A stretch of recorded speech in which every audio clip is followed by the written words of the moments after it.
Hello, ladies and gentlemen. It's time for a little video about a transformation skill track review.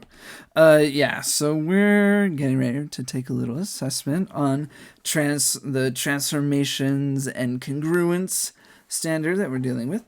In this first section, this is all level 1, level 2 kind of stuff. You got to be able to graph it and describe the transformation in function notation. For instance, let's say when I translate right 3 units and 5 down, I'm confident in your ability to take this, go right 3 and down 5. But the function, if you forgot, you start with x, y, those are your coordinates, and you have to say, what do you do with them? Well, if you're going to go to the right, what do you got to do with all your x's? You're going to add 3 to them. Because all the x's are now 3 more. Like this x value is -1, and when you go right 3, it's going to be at 2, at least the x values. And so, yeah, your x's are going to add 3. If you're going to go down 5, think about what you do with your y's. Hopefully you caught on that your y's are going to have to subtract 5, because positive is up, negative is down, positive is right, negative is left. Okay. Now, that's an important thing to remember, how your coordinate grid works. But yeah, so that's how your function is going to work. Make sure you haven't completely forgotten about the functions and the fact that they exist, and then you got to do stuff with them. So yeah, there's that. But let's look at some of the things that might be helpful to just kind of review. So let's actually look at number 7. Just historically, people struggle with rotating a figure 90 degrees, and so we're going to show that. And if you're going to get level 3 and stuff, you got to be able to still do your multiple transformations in a row. So we're going to do number 7. So we need to first rotate 90 degrees clockwise around the origin. Remember, clockwise is this way. And so this shape is going to end up over here, right? You go around one quadrant, and that's going to show you where you end up. What I like to do is just figure out the directions from the center to a point, and then you can rotate that around 90 degrees, and it gives you an idea of where things end up. Or if you like, you can do the turning your paper method, which I'm going to actually do right here, just so you can see it. So I'm going to do, oh no, I done broke it. Here, give me a second. Copy that, paste. All right, so we got our shape. So let's say this is my paper. I'm going to rotate it 90 degrees clockwise and make it a little bit smaller so it doesn't take up the whole screen. When I look at my paper, this is what it looks like. And this is going to be my y-axis and my x-axis. I see that B is just straight left 3 spots. So I'm going to turn my paper back over so it's facing this way and go left 3 spots and just put B there. And then as I look over here, I got some other options, some other things I need to get to C. That's going to be left 1 down 4 from my origin. So I'm going to turn my paper back so it's facing this way and go left 3 down 4, and that's going to be where my C is.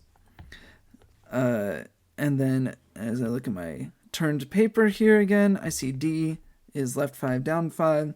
So I'm going to go left 5 down 5 when I turn my paper back, and there's my D prime. So I got my shape looking like this. It's a wonderful rotated shape. Yeah, there's your rotation. I recommend just the paper turning method. It's awfully handy. But there are other options if you want to use the function and stuff like that. So we got this. We need to also translate right 4 units. I'm going to switch colors here. Let's do green. Green's a good color. So I'm going to go right 4 units. 1, 2, 3, 4 here. So I got my B double prime. C, if I go right 4 units, going to be put here. D right 4 units, puts D double prime here. And now I got my shape here. Ta-da! We rotated 90 degrees clockwise and translated right 4 units. So there's an example, can help you out with that. You have to do all sorts of things, describe functions, kind of use a function, describe transformations, use a function to move some points around. The next thing I want to talk about is this last page. So the last page is really where your level 3 and 4 stuff comes in. You have to be able to look at a pair of shapes and figure out what transformations are going to carry one shape onto another. You may have noticed some of these have like triple prime on them. Some of them have double prime. So that's just how those shapes were made, whether it took 2 transformations or 3 transformations. If you can do it in fewer transformations, that's fine. But you do need to figure out how to go from the starting shape to the ending shape. And since you also need to complete a proof to do these, I want to go over the proof writing process with you. Let's just jump to the last problem, which is number 20. We need to write a proof that these 2 shapes are congruent. Well, this shape here ended up over here, right? This one has all the primes, so we need to figure out how to go from here to here. Well, think about it for a second. How did this shape turn into this shape? See if you can figure out the sequence of transformations to go from start to the end. Go ahead and pause the video, figure it out. All right, hopefully you figure it out already, because that's kind of a big part of it. If you got stuck, here's some things you can do to help out. Anytime I notice that my shape is not facing the same way, and I don't see it as a simple just reflect, I always go with a 90-degree transformation, 90-degree rotation. Because the thing is, if you do a 90-degree rotation, you're going to see the reflection if there's a reflection after that. You're going to see the translation if there's a translation after that. But just like going from weird shape to weird shape, really that 90-degree rotation is going to get you a lot closer. So that's what I'm going to do. I'm going to rotate this thing 90 degrees.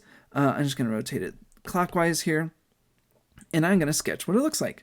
So I take P and L. I see P is left 2, down 1. So when I rotate 90 degrees, I'm going to go up to left 1. So this is going to be my P prime. And I see L is left 4, down 1. So if I rotate 90 degrees clockwise, I'm going to go up 4, left 1. That's my L prime. Yeah, kind of showing you the other way I like to do rotations. See, Y is left 1, down 4. So if I rotate this 90 degrees, you can go up 1, left 4. There's my Y. Let's see. And to get to I, it's left 3, down 5. So I'm going to go up 3, left 5. And that's going to be where I ends up. So there's my first transformation there. I see that that's I'm just going to jot a little note here, 90 degrees clockwise. Okay, it's good to kind of jot what's going on. So I see here that now my L and P are almost lined up with that one, but the I and Y part should be on the other side. So at this point, it should be pretty easy to see that you need to do a reflection over some vertical line, perhaps this Y axis here. So I'm gonna draw that there just so I can see it. So I'm gonna reflect over my Y axis. The P and L are going to be over here. And then my I is going to end up over here. And then Y is just going to be down here. So I got my shape. Whoop. I don't know where that line's going. So I got line there. Okay. By the way, you do not have to draw these, but it helps a lot in visualizing what's going on. So I'm going to put a little reflect here over that line, just so I know what I'm dealing with. So I'm reflecting over the Y-axis. And my last step is easily just like, you just need to translate it now. So you're just like, oh, I just need to go left 1, down 1, and ta-da, I'll get it. So I see, I need to rotate 90 degrees clockwise, I need to reflect over the Y-axis, and I need to translate left 1, down 1. Once again, you don't have to draw it, but drawing it helps a ton in trying to figure out what transformations you need to do. If you're really stuck, just do a 90-degree rotation and then go from there. It'll save you a lot of effort, like trying to do mental gymnastics, trying to figure things out. Things get a lot easier if you do something first. So here are the transformations I need to do. Rotate 90 degrees clockwise, reflect over the Y-axis, and translate left 1 and down 1. So now we need to write that together as a proof. And remember, our first sentence is saying how to map the starting shape onto the ending shape.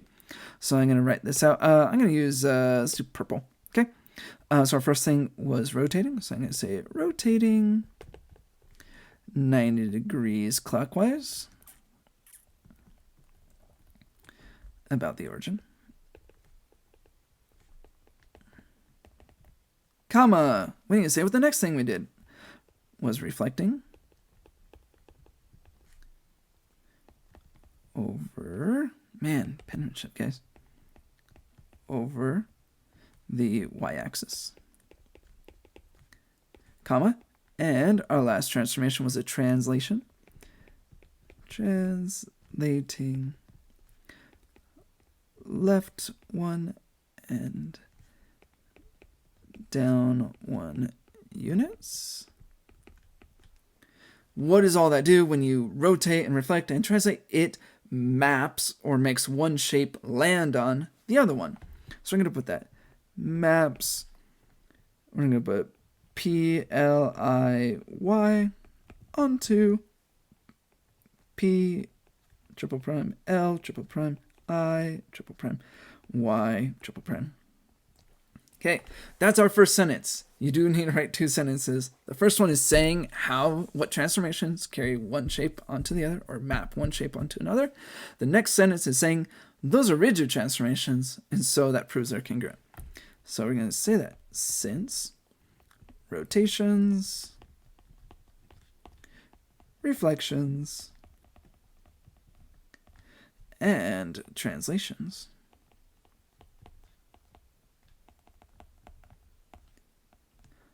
are rigid transformations. That means it keeps it congruent.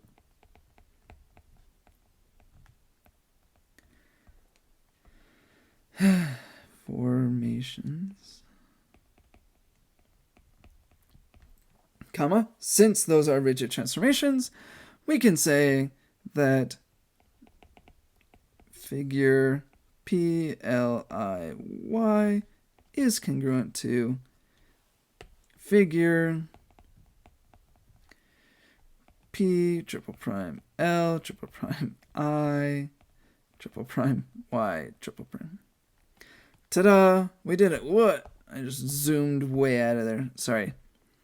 Ta-da! There's our proof. It's kind of a long proof, but it is only 2 sentences, but you do have to say very specific things in those sentences. So be aware of that as you write your proofs out. You need to be very explicit. You got to use your very mathy language in your sentences there. But there you go. That's a proof. That's how you're going to get level 3 and 4 on your assessment.